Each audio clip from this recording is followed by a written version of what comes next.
A word to the wise, if you have a 401k, you better buckle your safety belt because a wild ride on Wall Street continues. Today, a little better news. The market closing up a little over 9 points according to the Dow Jones Industrial Average. Yesterday, though, the Dow closed about 275 points lower, the worst start to any year since 2008. So, with volatility continuing, what should we be doing?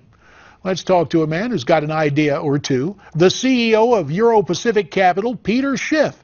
Peter checks in from Westport, Connecticut. Peter, as always, we thank you for your time here on Newsmax Prime.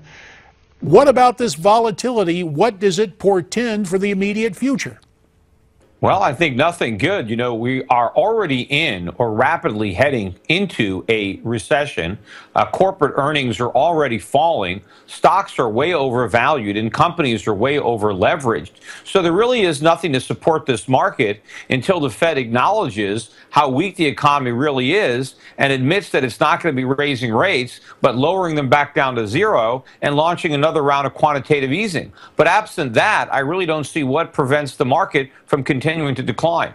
So you're talking quantitative easing is the fancy way to say printing more money with nothing really backing it up. And investors, I don't know, to harken back to the Cold War era, what do? Duck and cover? What's your advice?